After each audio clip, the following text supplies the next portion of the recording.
Hi everyone, Ramzan बहुत मुबारक हो. खैर, coming back to our chapter, I think we have done two, three topics, I guess, like what is power sharing, what were the cases in Belgium and Sri Lanka, and then we also did majoritarianism in Sri Lanka, and today the topic which is accommodation in Belgium. As I told you before, Belgium का मैं बता चुकी हूँ कि Belgium में क्या था. Belgium में डच और फ्रेंच स्पीकिंग लोग, लैंग्वेज बोलने वाले लोग रहते थे. और वहाँ पे जो इन दोनों का रेशियो था पूरी कंट्री में अलग था और कैपिटल में अलग था. और फ्रेंच कम्युनिटी बहुत रिच कम्युनिटी थी, बहुत पावरफुल कंट्री थी, कम्युनिटी थी, जिसकी वजह से वो काफ़ी आगे आगे रहती थी. और डच उतने नहीं थे तो वो पीछे रहते थे. तो इन दोनों के बीच में एक अजीब सा स्ट्रेन रिलेशनशिप था, एक टेंशन थी दोनों के बीच में.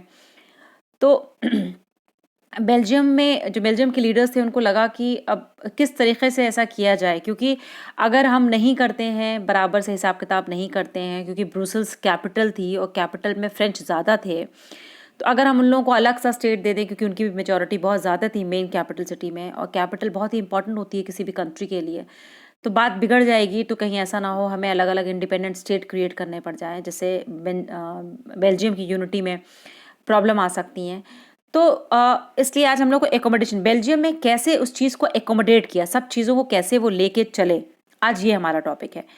तो बेल्जियन लीडर्स जो थे उन्होंने बहुत डिफरेंट पाथ वो किया, लिया. उन्होंने इस चीज़ में कि हाँ, रीजनल डिफरेंसेस हैं, अलग अलग रीजन में अलग अलग लोग हैं, और कल्चरल डाइवर्सिटीज़ हैं. कल्चर मतलब फ्रेंच भी हैं, रशियन भी हैं, जर्मन भी हैं, सबकी अलग अलग कल्चरल डाइवर्सिटीज़, अलग अलग तरह के लोग रह रहे हैं.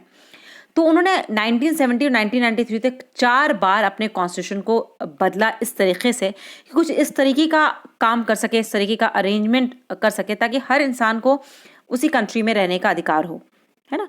और जो उन लोगों ने जो बेल्जियन मॉडल जो उन्होंने लिया, जिसको बेल्जियन मॉडल कहा जाता है पावर शेयरिंग का, वो कौन सा मॉडल था, उसमें उन्होंने क्या अरेंजमेंट किया, किस तरीके से अपने घर, अपने जो कंट्री के जो डिफरेंसेस थे, कैसे उसको उन्होंने कहते हैं ना कि स्ट्रेटन अप किया, कैसे वो उस डिफरेंस को ख़त्म किया, वो हम पहले यहाँ पढ़ेंगे. तो बेल्जियन मॉडल ने पहली बात उन्होंने क्या किया कि उन्होंने जो एक सेंट्रल गवर्नमेंट होती है, सेंट्रल गवर्नमेंट जानते हो ना, जैसे कि एक तो प्रधानमंत्री होता है और एक चीफ मिनिस्टर्स होते हैं स्टेट्स में, है ना.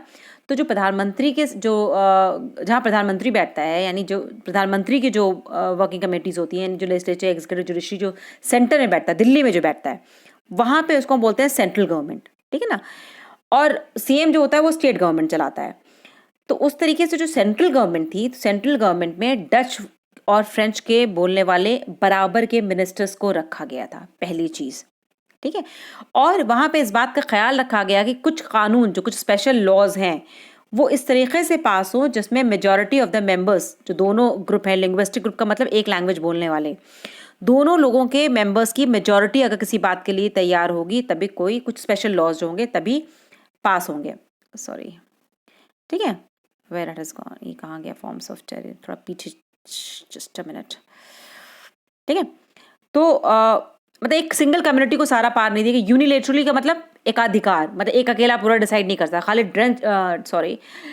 डच नहीं डिसाइड कर सकते कोई चीज़ फैसला लेना, या खाली फ्रेंच नहीं डिसाइड कर सकते कोई फैसला. यूनिलेटरली नहीं ले लेंगे, दो लोगों की सॉरी मेजॉरिटी होनी चाहिए.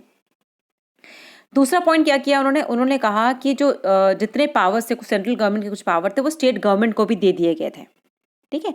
मतलब कि जो स्टेट गवर्नमेंट रहती थी वो सेंट्रल गवर्नमेंट की सबॉर्डिनेट नहीं थी. सबॉर्डिनेट का मतलब क्या होता है, जैसे कि क्या होता है, कहीं कहीं जो स्टेट गवर्नमेंट होती है, जैसे जो सीएम होता है, वो प्रधानमंत्री जो बातें कहेगा, जो हम यहाँ पे इंडिया में क्या है, फेडरल स्ट्रक्चर है, स्टेट गवर्नमेंट को ऑटोनॉमी दी गई है, लेकिन हर मामले में नहीं दिया गया है, क्योंकि हमारे यहाँ कुछ लिस्ट है कि ये वाले मामले खाली सेंट्रल गवर्नमेंट इस पे कानून बना सकती है, इन सारे मामलों में खाली स्टेट गवर्नमेंट बना सकती है. लेकिन यहाँ पे कुछ ऐसे थे, कुछ ऐसे पावर्स दे दिए गए थे स्टेट गवर्नमेंट को, जिसमें जो स्टेट गवर्नमेंट थी उसको सेंट्रल गवर्नमेंट की मर्जी लेके कोई काम करने की जरूरत नहीं थी, वो अपने आप इंडिपेंडेंटली उस काम को कर सकती थी, ठीक है. तो पहला क्या किया उन्होंने, पहला हमने बताया कि पहला ये किया उन्होंने कि सेंट्रल गवर्नमेंट में डच के और फ्रेंच के मिनिस्टर्स जो थे बराबर के रखे गए थे, और दोनों लोगों की मेजॉरिटी से स्पेशल लॉज पास होते थे. दूसरा हमने पढ़ा कि कुछ पावर्स जो थे वो सेंट्रल गवर्नमेंट के हमें स्टेट गवर्नमेंट को दे दिया गया था, और स्टेट गवर्नमेंट जो थी वो सेंट्रल गवर्नमेंट के अधीन नहीं थी, सबॉर्डिनेट नहीं थी, उसके नीचे नहीं थी.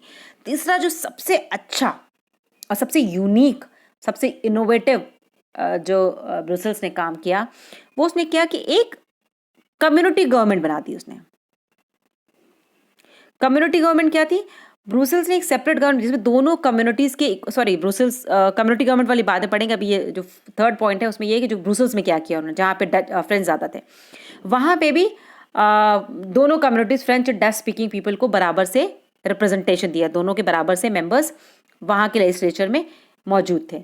तो जाहिर है फ्रेंच को लगा कि हम यहाँ पे बराबर हैं, डच के साथ हम बराबर पे हो रहे हैं, तो क्या हुआ, सेंटर पे भी तो हम बराबर हैं, इसलिए उनको भी कोई ज़्यादा परेशानी इस बात को लेके नहीं हुई कि जी हमको बराबर से दोनों लोगों को अधिकार दिया जा रहा है, बल्कि हम ज़्यादा हैं तब भी, क्योंकि सेंटर पे डच मान गए थे, इसलिए ब्रुसेल्स में फ्रेंच भी इस बात के लिए मान गए थे। अब जो हम तुम्हारी बात जो पहले मैं बोल चुकी थी, कम्युनिटी गवर्नमेंट वाली बात, ये बहुत ही इंपॉर्टेंट सवाल है। ये कई बार पूछा जा सकता है कि कम्युनिटी गवर्नमेंट क्या होती है, या यूनिक मॉडल क्या था बेल्जियम गवर्नमेंट में। कभी कभी सीधे पूछ सकते हैं बेल्जियन मॉडल क्या था, ये कभी कभी पूछ सकते हैं कि बेल्जियम ने किस तरीके से पावर शेयरिंग की कि वहाँ पे शांति मेंटेन हो पाई।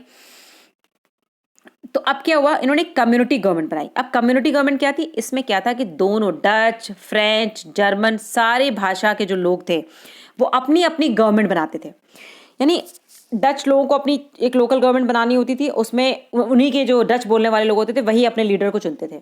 और उस कम्युनिटी गवर्नमेंट का काम क्या था, उनके कल्चर, उनकी एजुकेशन और जो भी लैंग्वेज के रिलेटेड इश्यूज हुआ करते थे, उन्हीं के कल्चर, उन्हीं के लैंग्वेज और उन्हीं के एजुकेशन से मसले जो उनके हुआ करते थे, उन सब चीज़ों को वो टैकल करती थी, डील करती थी।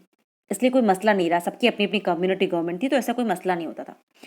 अब ऐसे तो जैसे सुनो तो कितना कॉम्प्लिकेटेड लग रहा है बेल्जियन मॉडल, है ना, कितना कॉम्प्लिकेटेड लग रहा है कि कैसे करते थे, पर ऐसा ही अरेंजमेंट हुआ है और ये अरेंजमेंट बहुत अच्छे हैं। और इस अरेंजमेंट का फायदा क्या हुआ, सिविक स्ट्राइफ दो मेजर कम्युनिटी की, मतलब कोई लड़ाई झगड़ा नहीं हो पाया दो मेजर कम्युनिटीज़ का, और कंट्री जो थी लिंग्विस्टिक लाइंस पे, मजहब नहीं बल्कि जबान के बेसिस पे कोई डिवीजन उस कंट्री में नहीं होना पड़ा। उसके बाद जब बहुत सारी यूरोपियन यूनियन एक ऑर्गेनाइजेशन है जिसमें यूरोप की बहुत सारी कंट्रीज़ हैं, उसका हेड क्वार्टर ब्रुसेल्स चुना गया। वो इस बात का गवाह है क्योंकि कभी भी हम कोई हेड क्वार्टर चुनते हैं तो हम इस बात का ख्याल रखते हैं कि वहाँ पे पीसफुल जगह हो। हम कोई मीटिंग करते तो हम ये सोचते हैं ना, यहाँ सुकून से हम कर पाएंगे। तो वैसे ही ब्रुसेल्स को उन्होंने क्या माना, अपना हेडक्वार्टर माना। तो इस बात की चीज़ तस्दीक करता है, इस बात का यानी यू कैन से मतलब you can say it assertively कि इसका मतलब ये कि वहाँ इतना पीस है कि यूरोपियन यूनियन का हेडक्वार्टर भी ब्रुसेल्स में बनाया गया। ये सब बहुत सारे सवाल ऑब्जेक्टिव में तुम्हारे आ सकते हैं कि ब्रुसेल्स कैपिटल ऑफ बेल्जियम क्या है, कम्युनिटी गवर्नमेंट क्या होती है, कम्युनिटी गवर्नमेंट से क्या हुआ, बेल्जियन मॉडल कितना सक्सेसफुल रहा, कहाँ पे यूरोपियन यूनियन का हेडक्वार्टर है, समझ रहे हो। ये सारे सवाल ऑब्जेक्टिव टाइप से या शॉर्ट आंसर्स के तरीके से पूछा सकता है। या बेल्जियम में क्या मसला था, क्यों वहाँ प्रॉब्लम हो रही थी शुरू में, है ना।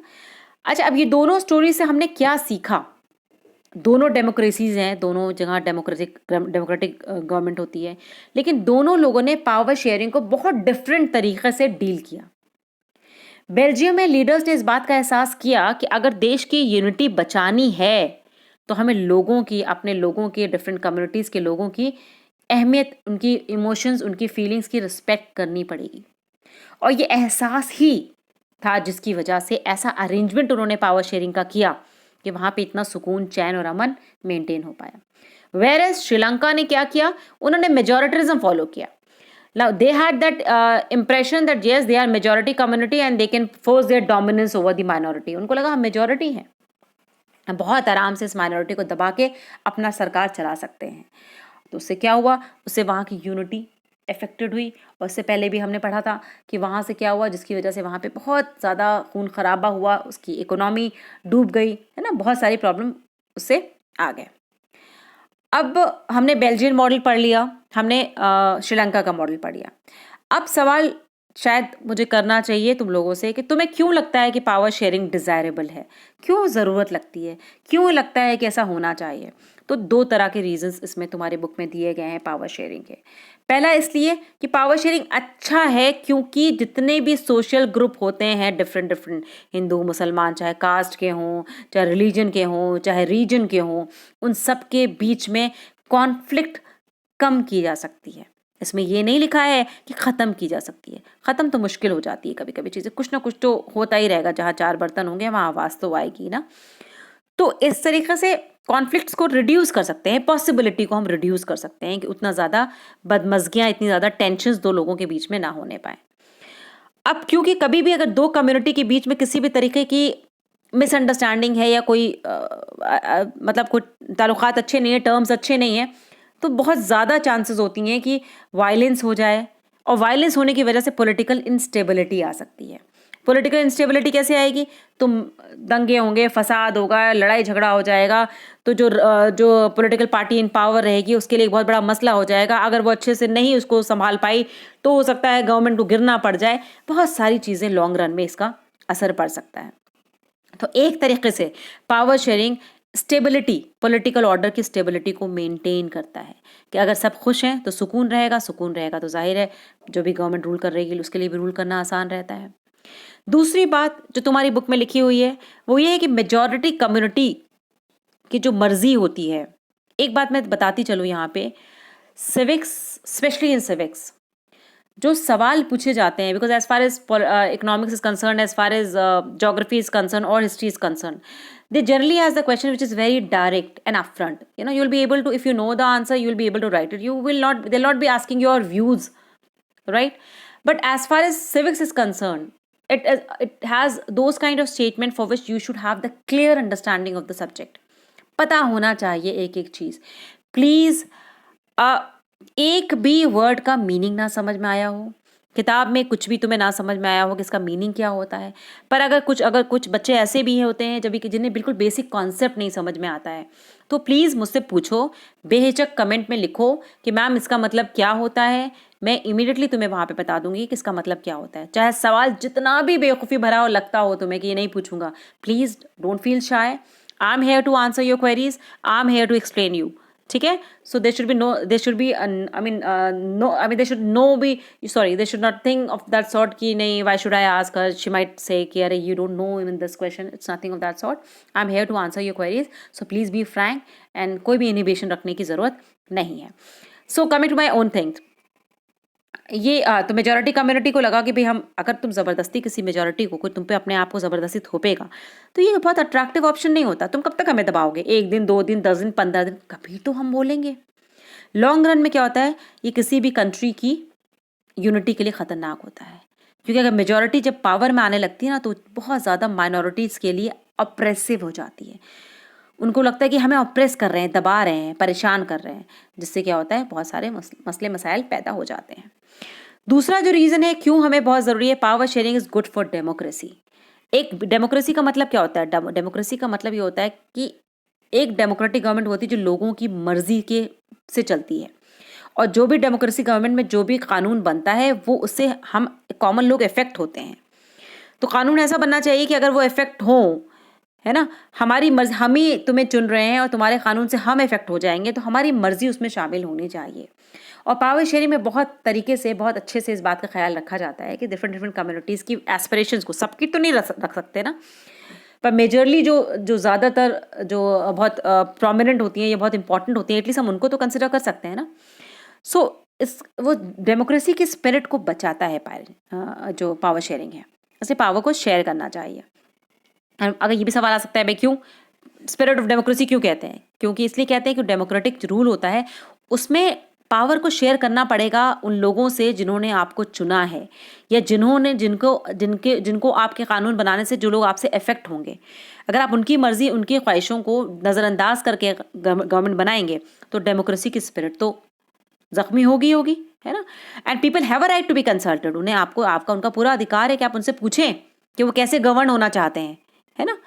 और एक लेजिटिमेट गवर्नमेंट वही होती है जहाँ पे सिटीजन का पार्टिसिपेशन हो, और कहीं ना कहीं हम भी एक रोल प्ले करते हैं ना डेमोक्रेसी में, हमारा भी बहुत बड़ा रोल है, हमारे पास वोटिंग अधिकार है, बहुत पावरफुल हथियार है हमारे पास, तो इसलिए ये हमारे लिए ज़रूरी है पावर शेयरिंग। तो पहले रीज़न को हम प्रूडेंशियल कहते हैं, मतलब जो लॉन्ग रन सोचा, रैशनल बेसिस पे अकल से अगर सोचो तो पहला तो प्रूडेंशियल रीज़न ये है कि ये लॉन्ग रन में नुकसानदेह होता है मेजॉरिटी रूल, और कॉन्फ्लिक्ट्स को अवॉइड करता है, और पॉलिटिकल ऑर्डर की स्टेबिलिटी को मेंटेन करता है। वो सारे रीजन हमारे प्रूडेंशियल से।